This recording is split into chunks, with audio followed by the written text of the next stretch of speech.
I think that what's so funny is that cognitive dissonance is like a beast, because I would be writing something, but I wouldn't understand what I was writing. I would just be writing down my experiences.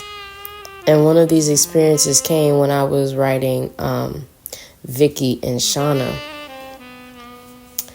And Shauna was the aunt and Vicky was the niece. And it was about a niece and an aunt grieving the death of their mother and sister. And the aunt was completely neglectful of the niece's feelings. And we read the story in Professor Benincourt's class. That was 725, short form narrative lab, which is basically short writing screenplays for short films. That's what it was.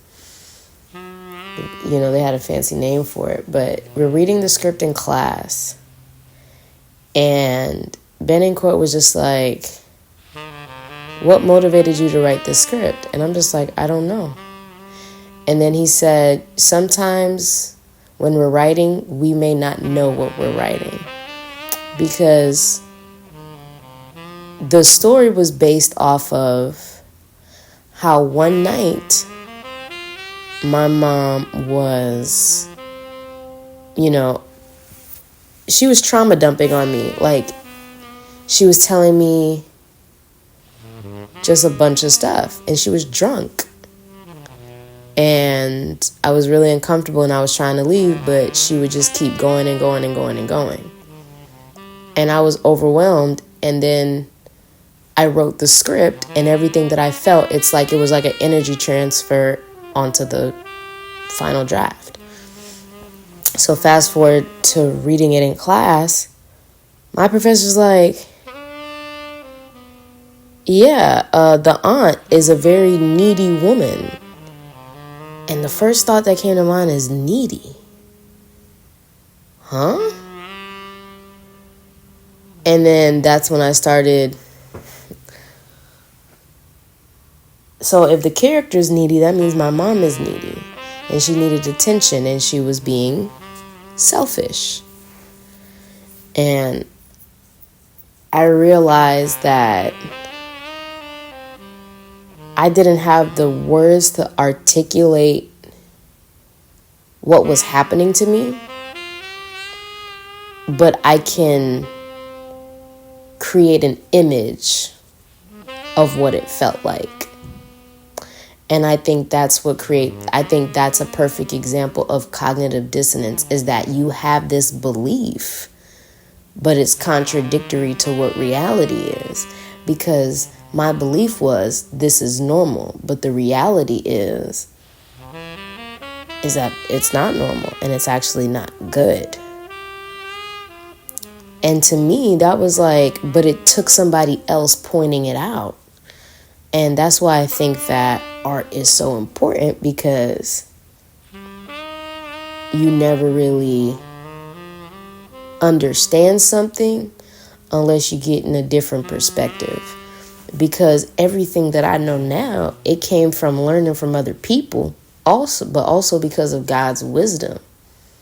And I think God took me through that to get the language, to break down the cognitive dissonance, to better explain my situation. But it also showed me how important art is, because, sometimes we say that art imitates life, but life in itself is art,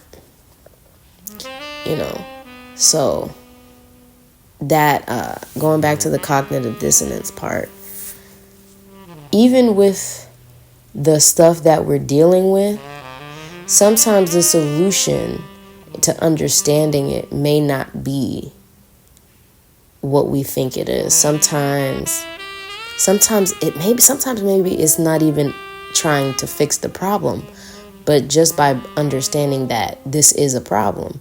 Sometimes we're not supposed to fix anything but leave it alone. Sometimes we're just supposed to understand that something is wrong so we can leave it alone. And I think that is what that script was. It let me know that the stuff that was going on at home was completely inappropriate. And I wouldn't have known that if God didn't put me in these situations to hear these wisdoms.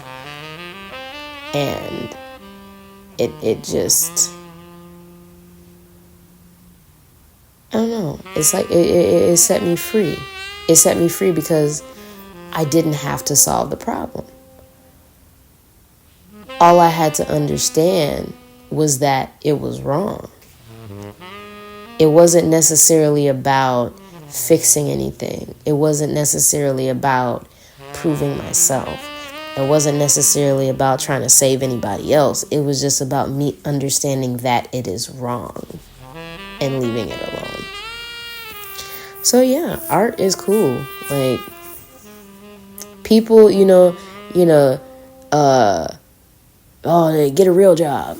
And it's like, being an artist has less to do with money and more to do with purpose.